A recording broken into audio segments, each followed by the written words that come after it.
This video is all about a traditional Sri Lankan food, Idiyapam, which is generally eaten with Sothi and a Poriyal.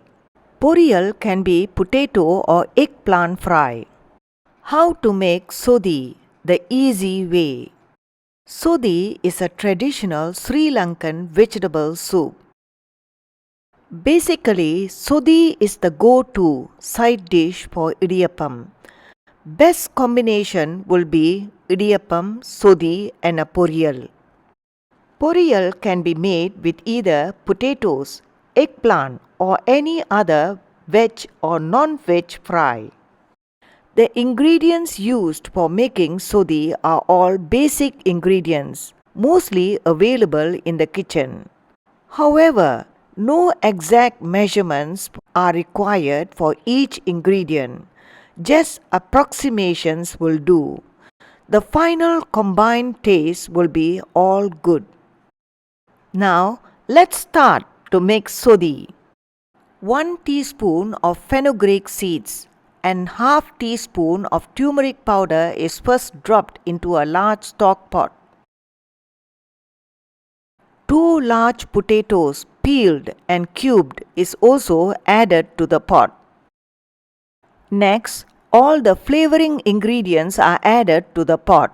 That includes onions, curry leaves, ginger, green chilies and garlic.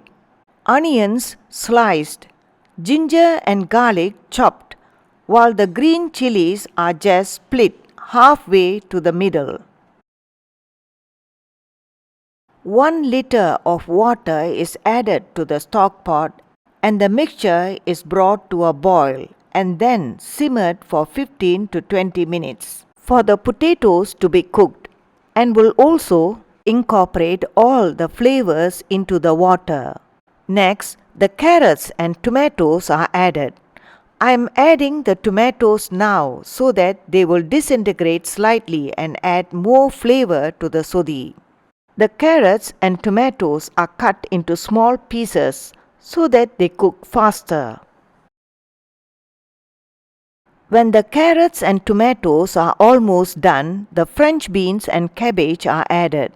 The French beans and cabbage are added the last as they cook in no time.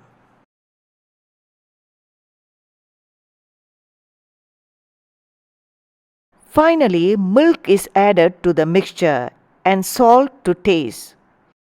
The original recipe calls for coconut milk, but we can use any type of milk, either plant-based or dairy.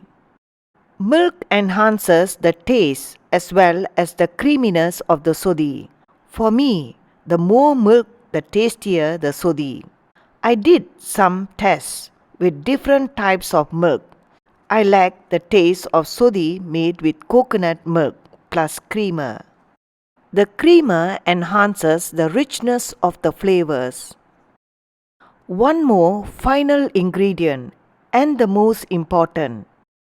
Yes, lemon juice. Lemon juice is only added after switching off the heat. How to make Idiyapam? Idiyapam is made with just roasted rice flour and salt. The tools necessary for making Idiyapam are an Idiyappa ural and a steamer for steaming the Idiyapam. Here I have measured out 2 cups of roasted rice flour with 1½ teaspoon of pink Himalayan rock salt.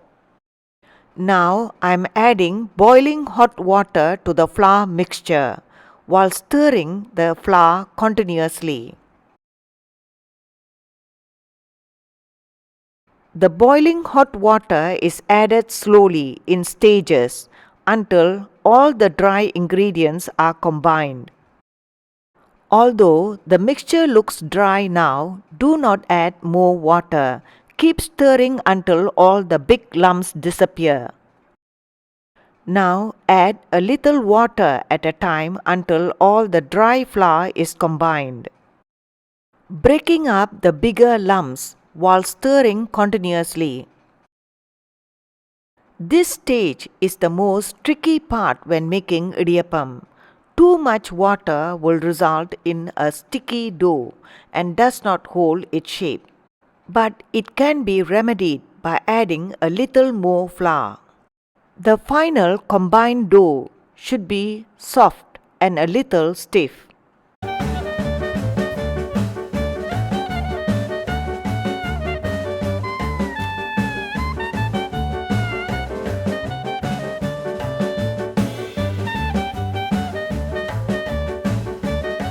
Once the mixture is evenly combined, close the pot with a lid and leave it to stand for 10 minutes.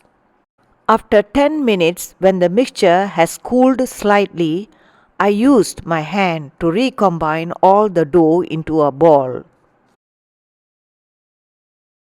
This is important as it will ensure the idiyappam will not crumble easily after steaming. The idiyappam ural has a porous bottom where the strands of the idiyappam dough come out. Once the dough is ready, I can now fill the mold and start pressing out the idiyappam on the steamer tray. The steamer tray is oiled first. The idiyappam is pressed out evenly in a circle.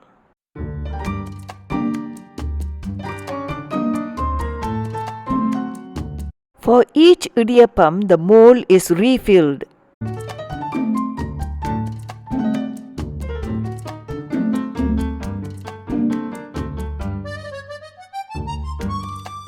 The idiyappam is now set on a steamer and steamed for 10 minutes. As the first batch is steaming, the second batch is made ready. I managed to make 4 idiyappams on this tray. After 10 minutes, the first batch is cooked. The second batch is then now in the steamer. Idiyappam, so soft and spongy. Now that the Idiyapam, Sothi and Poriyal is ready, we can call for a great feast. Very tempting, traditional Sri Lankan food. That's all, my friends. Thanks for watching and subscribing to my channel. If you have already subscribed, I greatly appreciate. And to new subscribers, my warmest thanks.